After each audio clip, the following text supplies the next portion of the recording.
Bobby and Jenny Mihsill serve the church in Cote d'Ivoire, West Africa, with their kids, Moore and Rease. In this episode, they share some incredible stories about how the church is being a witness in their community, believing that God will show up, and how springs of new life are breaking forth.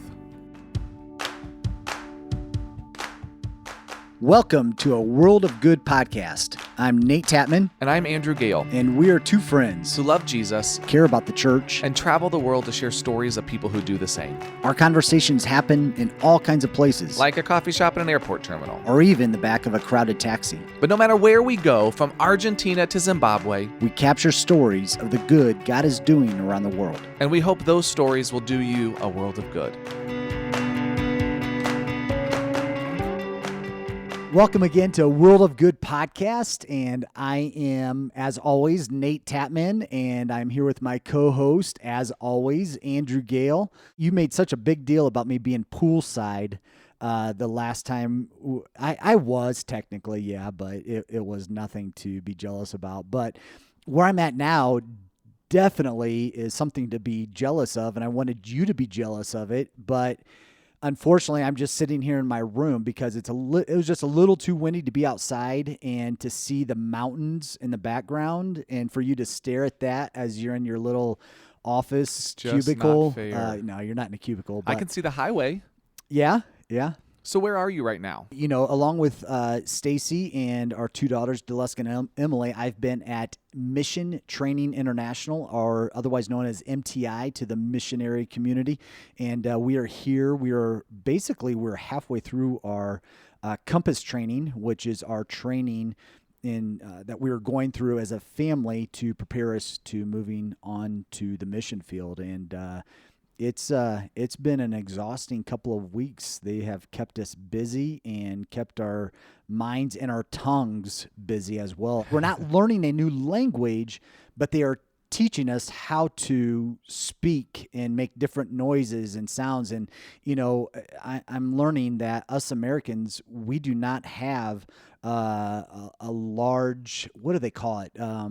Sound box, I guess. We can make in our English language, we can make up to 44 sounds, and there are over 1,000 sounds as it pertains to words and phrases and letters and tones and fluctuations and all that kind of stuff. So it's been interesting. So for those who don't know what MTI is, like, give us a perspective. I mean, yes, the language is part of it, but give us a perspective of what you're experiencing, what you're learning there. Yeah, and I hope to be able to interview a couple of the MTI staff while I'm here for future episodes. But basically, the Compass training, as I said, they prepare us to move cross-culturally. But there's all kinds of things some things that we've thought about and knew that we had to process. There are a lot of things as we've been going through this for the first 2 weeks. There are a lot of things that they are taking us through that we knew we were going to have to think about. Yeah. You know, and then there are a lot of things, and primarily these first 2 weeks, it has been around language learning. So they distinguish between, for example, moving on to the field. One of the things that they highly prioritize is hiring a language helper versus a language teacher. And part of that is they want the emphasis put on us as missionaries moving into a new culture, a new context, that we take responsibility to learn the new language. And they focus a lot more on comprehension rather than memorizing words and phrases and alphabets and things like that. So the language is part of it. The other part of it, especially for us as a family and with two teenage daughters, is how are we going through this transition, and how are we thinking about going through this transition as a family?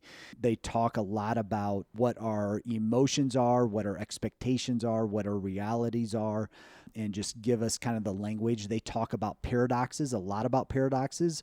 They have the picture is the two ducks, a pair of ducks, a paradox. I get it. One is the yuck duck, one is the yay duck.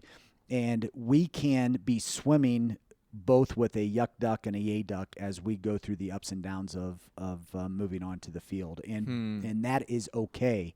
And and what they talk about is how we don't yuck somebody's yay duck and don't yay somebody's yuck duck. And in other words, allow each other to feel out and to play out, and to, if somebody's having a yuck duck moment, lean into that and talk about that. Yeah.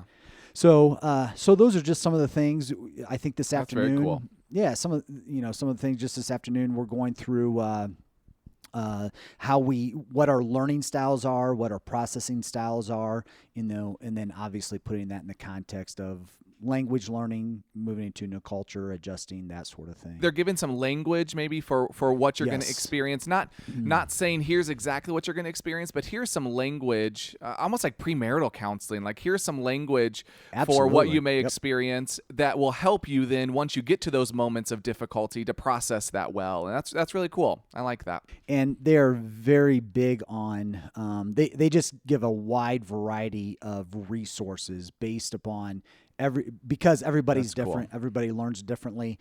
Everybody's going into a different culture, different context. So it is really cool. It's been good. It's been good. Speaking of everybody being different, regardless of how you want to connect with us, we encourage you to connect with us on social media, whether that is through our Twitter, which is A World of Good Pod, Instagram, you can search for A World of Good Podcast. We post on our Global Strategy Facebook page. You can go to our website, which is chagglobal.org/A World of Good. You can sign up to receive new episodes in your email inbox. There's tons of ways to connect. So just like MTI, no matter where you're coming from, we want to give you lots of resources and lots of ways to connect. So, Andrew, I just want to give a side note, too, for those of you who love or like or appreciate my In the News segments. I would... Which who doesn't? I think everybody does. I hope so. Everybody likes it. Yeah, even if it's just They've all told me. I love it. And so I'm going to keep doing it. But anyway, but I just want to encourage you to go to A World of Good Pod on Twitter and follow that, as that is, if you will, it's kind of a dumping ground as I scour the internet for articles and news on what I'm going to be sharing or what I might share. I am constantly posting a lot of those articles, or most of those articles, on Twitter. However, obviously, I can only bring up one in my segment. Which, speaking of that segment, Nate, would you tell us what's in the news?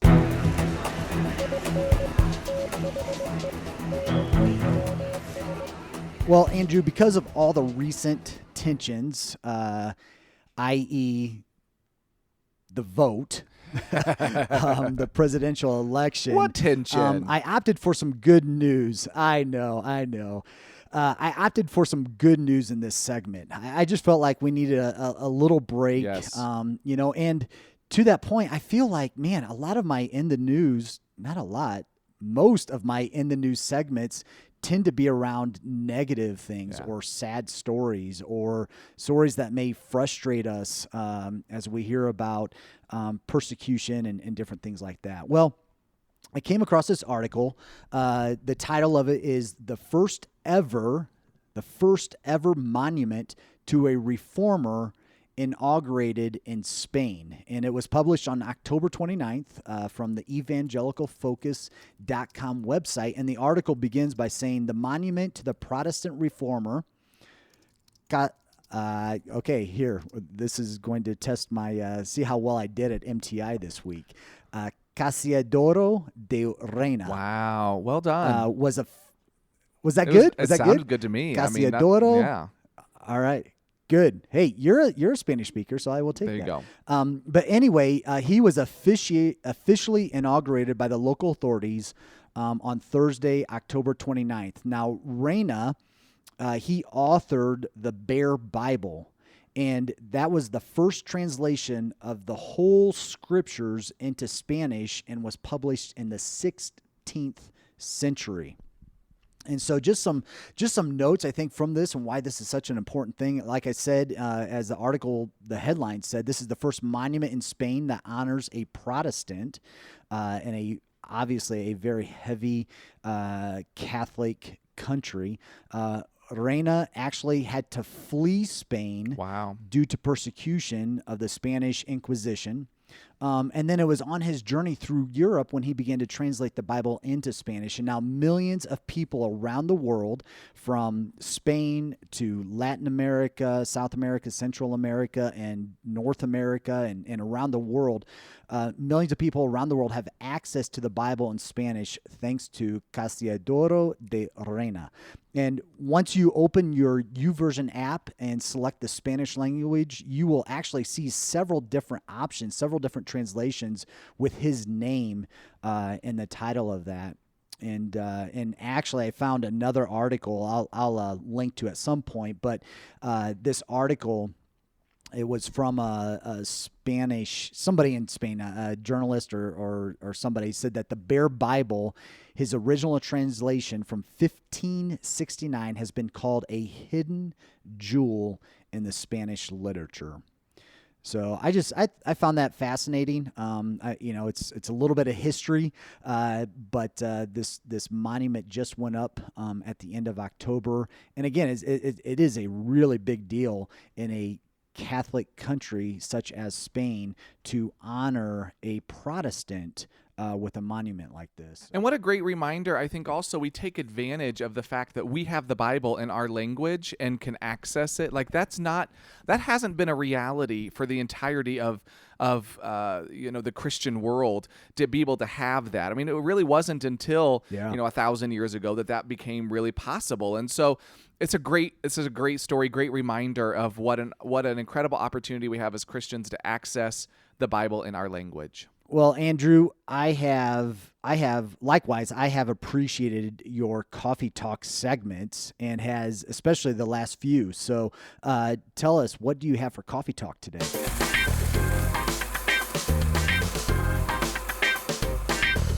Now for Coffee Talk. Today I want to talk about just a really simple process that happens for every coffee bean that you end up having, in your cup of coffee, and that is what kind of processing the bean goes through to get to your cup. And so there's a few different ways that coffee beans are processed: washed processing, semi-washed, and natural processing. So just to give you a perspective, when a coffee cherry is first picked, it has an outside shell, it has a pulp, some fruit, and you have to get all the way down to the bean and get that bean totally clean in order to actually roast it and then prepare your cup of coffee. And so there's different ways to do that, and different processing gives you different flavors. So a washed processing is exactly what it's expressed, is that it uses a lot of water. So this is much better in places where water is accessible. And the washing process actually makes it more acidic. And so a lot of Latin American beans are washed. And so they'll have a higher acidity. So a lot of people that like cream in their coffee love having things with high acidity because the cream cuts that acidity. As opposed to that, you have kind of the natural processing, which is often done for African beans. Ethiopian is natural processing. And in this situation, it's actually dried. So the fruit and the cherry is allowed to dry right on the bean, which is why the coffee has so much of a more fruity flavor. A lot of East African, Ethiopian coffees will tend to be dry processed. And then, of course, there's the third option, which is in between, which is semi-washed, where there is a process of both drying and then washing. That tends to be more of your Asian, Indonesian beans that are that way. And so just as you think about this coffee you drink and you think, wow, each of these different regions have different flavors, part of that flavoring has to do with the way that they've been processed, whether it's washed, semi-washed, or dried. And so just another interesting piece of information for your coffee tasting repertoire. Yeah, that's fascinating. I guess I had never made that.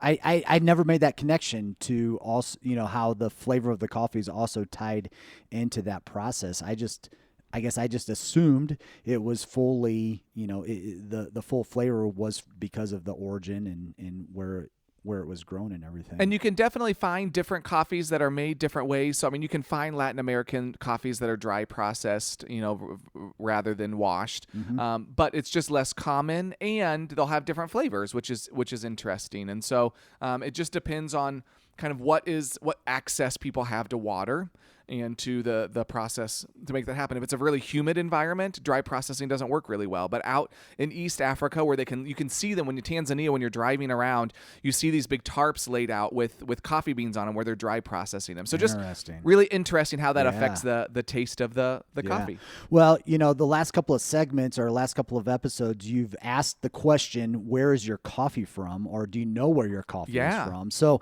that has been, I don't know if convicting, in some ways convicting, but challenging to me. In all honesty, it has. And as we have been on the road, we brought our coffee grinder, we brought our electric hot water heater maker thing. We brought our AeroPress. And so we've been making coffee in our room, or whether our hotel rooms or here in our, I guess our dorm room at an MTI.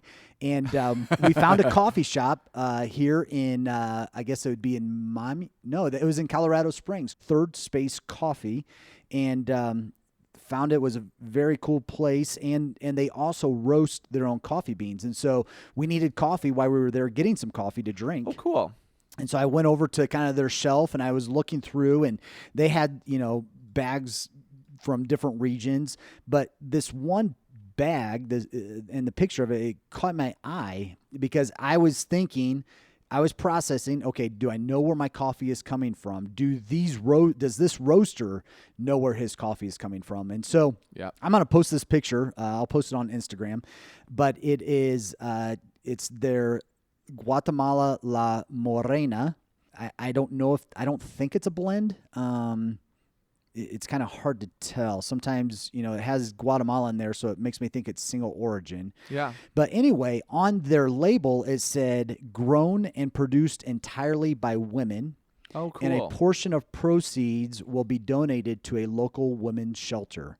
And I thought, all right, there it is. That's the bag I'm going to get, and that's the beans we're going to enjoy for the next week or so. And it has been a good. Has it been good? It has been good. It has been good. I love Central American coffee. Costa Rica, Guatemala are usually my go-to, and this has been good. So I do know where my coffee, at least currently, where my coffee has come from and what it's going to do. So, yeah. But anyway, I just wanted to share that as part of your coffee talk. That's awesome. In this episode, Bobby and Jenny Mihsill share some incredible stories about how the church is being a witness in their community.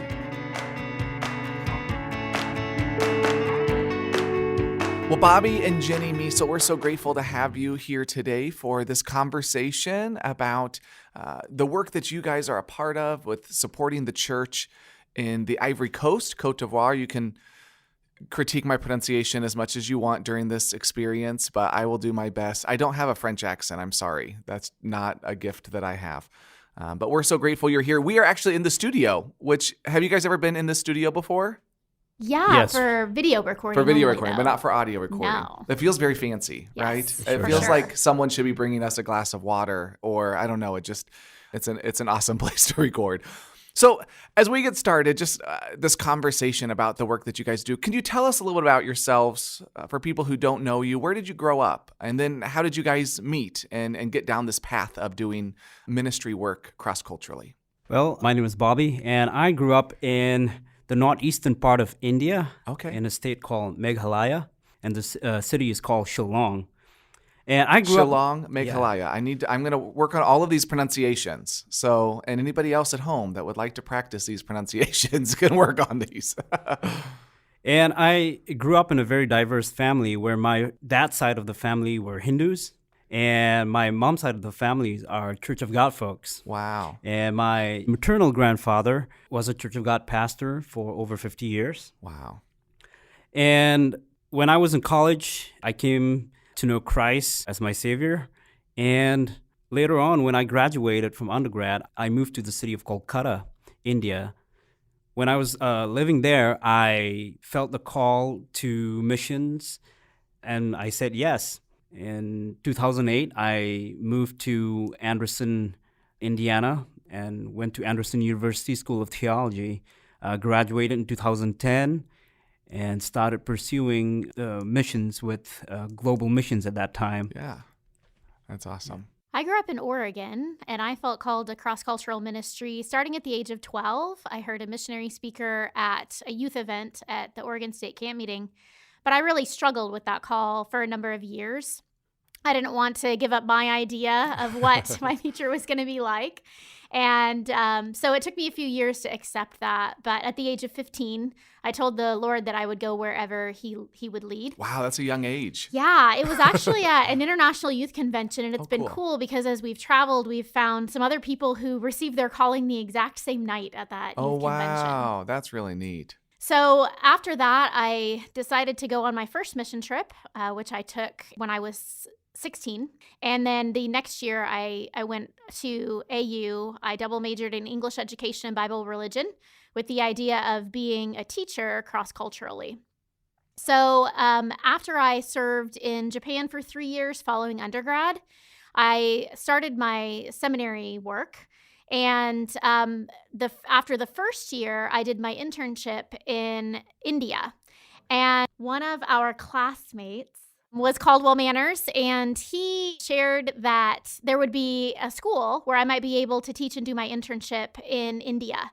And so I thought that would be really neat. It was Nichols-Roy Bible College. Yeah. And so I decided that I would go ahead and do that, and it's in a village in the northeast part of India.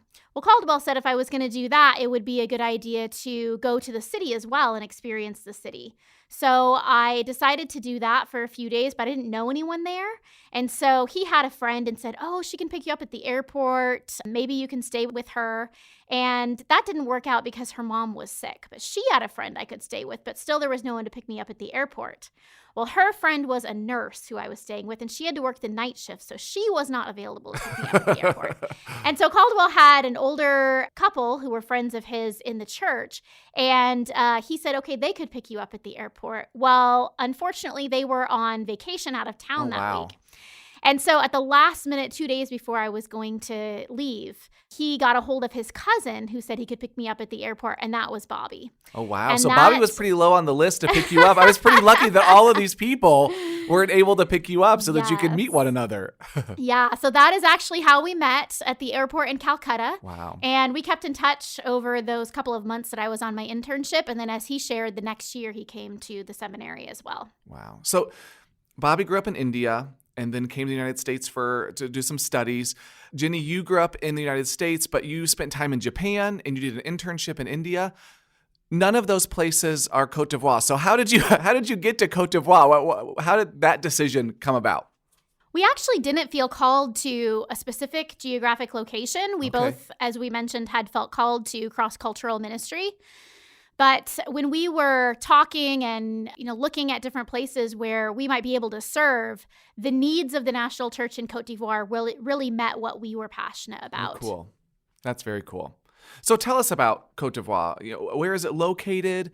What's the ethnic makeup? Give us some context for the place that you serve. So, Andrew, Cote d'Ivoire is located in West Africa. And a lot of people, even we did not know where it was located until we given that assignment to say, hey, will you be willing to go to West Africa and Cote d'Ivoire? And then we looked it up, and it's right on the west side, west of Ghana. Okay. So that will give you an idea. A lot of people know where Ghana is. And in Cote d'Ivoire, there are more than 60 different ethnic groups and languages. Wow. So the country, for those who want to know how big it is, it's the size of the state of New Mexico. Okay. And one neat thing about Cote d'Ivoire is that it's the largest producer of cocoa in the world. Oh, wow. And produces more than 40% of the world's cocoa in Cote d'Ivoire. That's incredible. Yeah, I like chocolate. So, I mean, this is good. I need to come and visit is what you're saying. Exactly. That's awesome. And so Cote d'Ivoire is in West Africa. It's French speaking, right? I'm sure there's lots of different languages. You said different groups. French is the main language, or you guys have to learn French in order to get around? Yeah, French is the official language of Cote d'Ivoire, even though, as Bobby mentioned, there are many languages there and ethnicities. But Cote d'Ivoire was actually colonized by the French and gained their independence from France in 1960. Okay. And for the first 33 years, they had a lot of peace because they had the same president from 1960 until his passing in 1993. Okay. Okay. And so when a lot of West African countries were going through a time of turmoil and trying to figure out how they were going to set up their government, how they were going to elect leaders, Cote d'Ivoire actually had peace during that time. Wow. But after their first president passed away, then they kind of entered this time of conflict. And that unfortunately came to a head in 1999 and 2000 with a civil war. Wow. And at that time, a lot of missionaries who were on the ground in Cote d'Ivoire were required to evacuate. And even after things settled down, a lot of those missionaries didn't come back. And that's why we see less of an expat population than there had been in the past. That's really interesting. And so your churches that you serve alongside, that you work with, they're French-speaking churches? Yes, most of the people in them speak French, Okay. but especially in some areas, there will be translation into a local language Wow. such as Baole or Jula or Sinufu. And so some members of the congregation don't understand or read French very well, but those Wow. who have gone to formal school, had a formal education, will speak French because schools are in French. That's awesome. Well, tell us about what it's like being a Christian in Cote d'Ivoire. What's the religious makeup of the country? So Cote d'Ivoire is open to missionaries. We serve in Cote d'Ivoire and we have to apply for a visa. We can apply for a missionary visa and residential card that says that gives the status of missionaries. Okay. The country as a whole is kind of divided in thirds. So there's a 1/3 of a Christian population, a 1/3 of Muslim, and 1/3 of the animistic or African traditional religion Yeah. in the country. Wow. But Christians are free to worship in their churches and even hold outdoor events and concerts. But as a Christian, if you are a part of a Christian family and you are Christian yourself, then you will not have as many struggles as those who are a part of a family with different faith. So tell me about the Church of God history in Cote d'Ivoire. How long has there been a presence from Church of God, and how did that start? Yeah, the Church of God has been in Cote d'Ivoire for 23 years, and they actually did have a church that was mostly made up of expatriates, and it was an English-speaking church in the large city prior to it becoming more of a national church. And so when Larry and Leanne Sellers went there in 1996, one of their goals was to be able to plant a church that would be a more local church, a national church. And so from that time, from 1997 forward, it did become more of a national church. And so most of the congregations, as we said, are French-speaking with also other local languages. And there are currently 18 churches and right around 22 cell groups. Okay. And so the cell groups are smaller groups that meet in homes and eventually develop into churches once they have a pastor and a building and they're able to support things and keep things going in an ongoing way. That's awesome. That's awesome. So tell us exactly kind of what you guys do as missionaries, as global personnel, working with global strategy, working with the church, walking alongside the church, as we say, in Cote d'Ivoire. What does that look like? So in Cote d'Ivoire, one of the things that we do is we help teach at a West African Bible Institute of the Church of God. In short, we call it EBAU. So both Jenny and I and our colleagues, we teach a variety of subjects at EBAU. We also, Jenny and I are the directors of a sponsorship program called Children of Promise. And the program was launched in 2016. And we continue to direct that program. And we're hoping that in the future we'll find a national person who would take over the program and direct that program. The other thing that we do is we help to host work camps in the country, or what we call it now is service experiences. Yeah, we really see ourselves as partners in ministry, and we really want to, as you mentioned, Andrew, walk alongside and help bring up new leaders. We see that in each area that we work in. It's kind of clear and obvious with EBAU, how we're investing and bringing up leaders in that sense, but also with Children of Promise. being able to invest in the local volunteers. Yeah. And they have an opportunity then to be empowered to give back to their community through the program, as well as the children themselves, who are really the future leaders of the church there. And so there are Absolutely. multiple levels in which we see that development taking place. We see that as well with the service experiences, with people being able to come from North America and serve alongside. They can see their own opportunity for impact, and also just working together with people from different places and being able to make a difference that way. That's so cool. I love that emphasis on developing leaders. I think that the church around the world, when it's locally led, when it's able to be sustained through local funding, that gives it an opportunity that it's not tied to having outsiders prop it up or keep it going.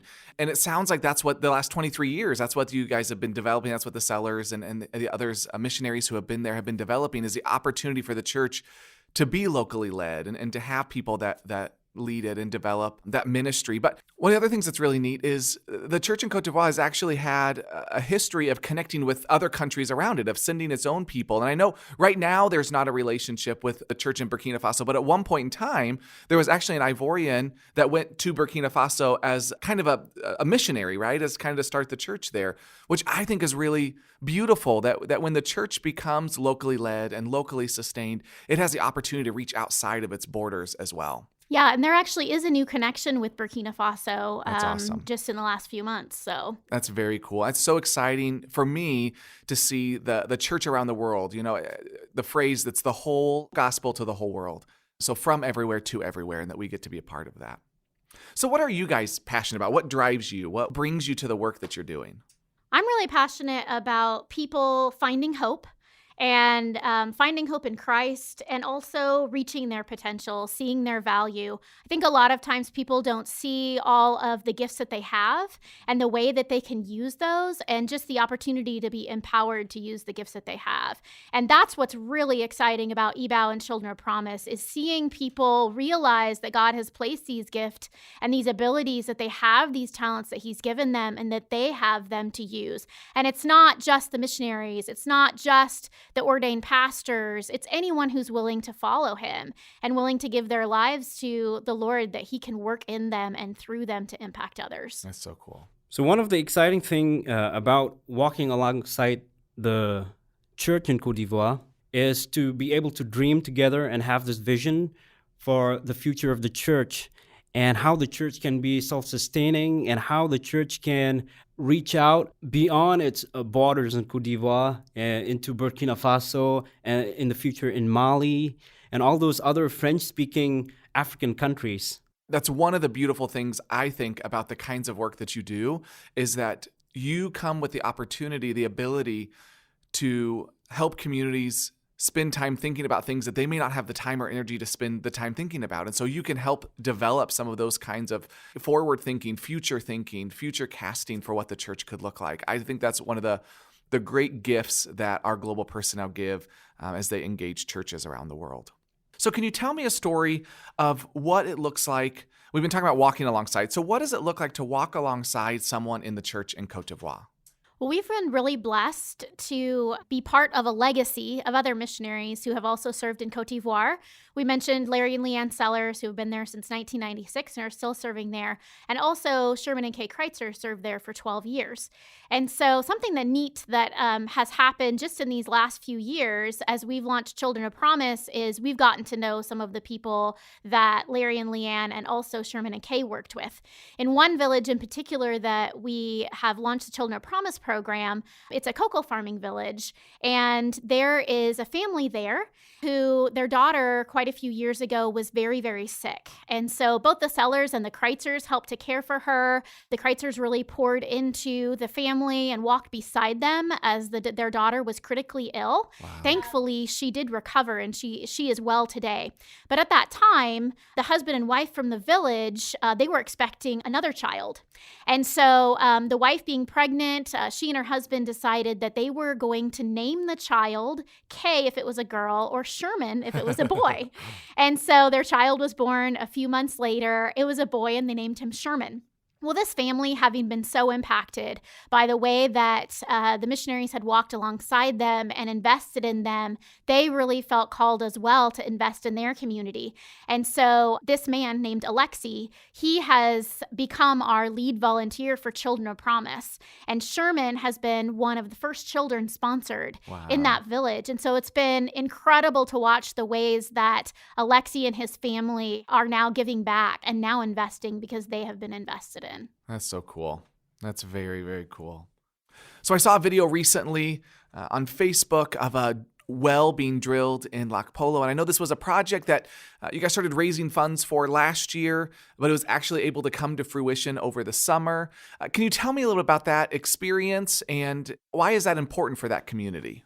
So Lac Polo is a small village that's in the northern part of Cote d'Ivoire. It's right outside of a big city called Korogo. So the vision of the leaders in the Church of God is to have a ministry and activity center in this village of Lac Polo where there's not a church right now. Okay. And with the idea, as the city of Korogo grows, Lac Polo will be one of the suburbs. Okay. And so they're already planning out in advance. Also, as they see the church growing in the future, they can use that center to have conferences for the Church of God. That's very cool. So there's a neat story that took place a few months ago when the well was being drilled in Lac Polo. On the day that the well was supposed to be drilled, our pastor who lives in the city of Korogo, Pastor Yeo, was not at the site yet, but the drilling company was already there. So he told them that they can go ahead and start the drilling. So as this drilling companies were gearing up to start the drill, the elders of the village came up to this company and told them that they need to do an animal sacrifice in order to be successful in their drill. Oh, wow. This animal sacrifice is for their ancestors and village pagan gods. But the technician of that drilling company was a Christian. Okay. So he told them that this would not be appropriate because we are drilling this well for a church. Okay, interesting. So they started the drilling, and as they were drilling, Pastor Yeo arrived on site as well. They drill 80 meters in depth, but they did not hit water. So some of the people who worked with the drilling company said that we may have to look at a different location to start a new drill. But the pastor and the technician said, we'll keep drilling, we'll go 20 more meters. And they prayed and they kept drilling. And because if you go to a new location, you're paying more, Yes. right? I mean, so there's a cost associated. If you just stop and move, then you're paying for another location. yes, So that is correct. So when they're praying, they're really hoping that, like, we're trying to save some money here. Like we put money into this, and so we're, God, please make this happen. Yes, exactly. Wow.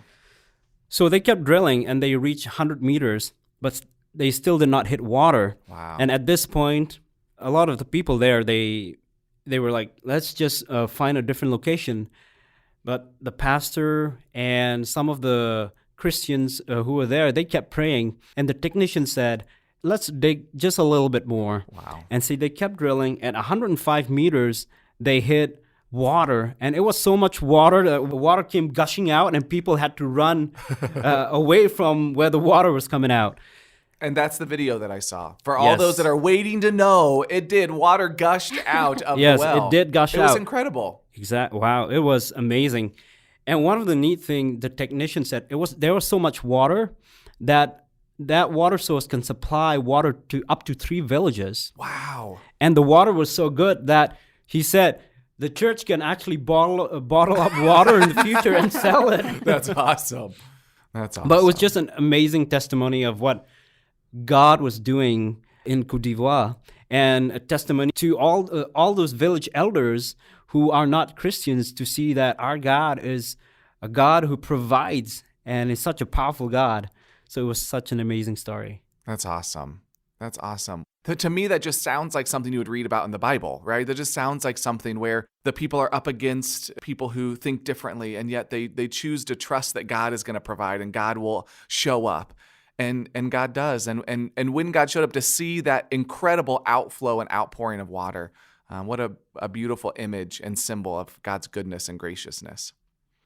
Well, last question that I want to ask is, how has your experience working with the church in Cote d'Ivoire, how has your experience, both of you are well-traveled, both of you have spent time in multiple different cultures, both of you speak multiple different languages.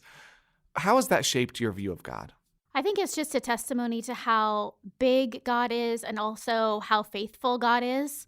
For me, I've questioned some of my American cultural values through my experiences, like personal independence, or my own productivity, or what I deem as success or prosperity. Especially in serving in Africa, it's a really beautiful thing to see the community and working together for the common good. For me, realizing that my own efforts are only one factor in who I am and where I am today. A lot of that is due to a lot of other factors, not just my own hard worker choices, but those of my parents, my mentors, and seeing the way that Africans value generosity and value the community is such a beautiful thing. And I think that's just a picture of how God works and how big God is and how he values the differences in us and he sees the beauty in that. So I've lived in 4 different continents. Wow. Jenny reminded me that, and I forget sometimes. But even though I grew up in India, which is such a diverse place, the area of India where I grew up has over 70% of Christians. So, for example, the church I grew up in is predominantly a Khasi church. Okay. So you don't have any other ethnic groups or tribal groups in that church. Yeah. So even though I grew up in a very diverse place, my idea or my view of God was like, God loves the Khasi people more than others. But one thing that I've learned as I moved away from my home city to the city of Kolkata, where I live with a lot of Bengalis, and then moved to the US and then France and now in Cote d'Ivoire, I see that God is the God of all people. He's the God of all nations. And so he's not just the God of one particular group of people. So I think that has also helped me to see that God works in the different contexts. And I think that has been very neat because all this experience has helped me to be more flexible. When I'm in the US, I know time is very important. And so I do my very best to make sure that commitment that I've made to be on time. But when I'm in Cote d'Ivoire, time is a little bit different. You can say, hey, we're going to start something at 1 p.m., but it may start at 2, and which is also okay. Because during the waiting is when you also talk with people and you build those relationships. And so it's just very neat. So it also has helped me to accept the different perspectives. That my worldview, my point of view is not the only one that's correct, but there's so many other worldviews and how people see different things, and it's just to learn from them and to absorb all of their way of thinking, to see how they see the world enriches my life and helps me to see that God is way bigger than I ever thought. That's so awesome. You know, you talk about during the waiting, and I'm just reminded, we had a conversation with Stephen and Peggy Beverly, and they talked about that same concept of being during the waiting, and what do you do in that waiting period?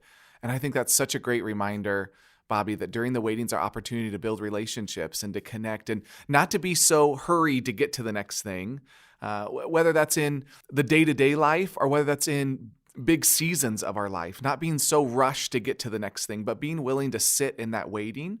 Because in that moment, that's when we're being prepared, and that's when we have an opportunity to connect with others and to connect closer with God so that we are prepared for whatever is next. So, and I think that's a great point in this time of a pandemic. Absolutely. Because I really struggle, like I said, with the American cultural value of productivity. Like, I want to be out there doing stuff. I'm like, I'm not in Cote d'Ivoire. I can't go all the places and do all the things I want to do.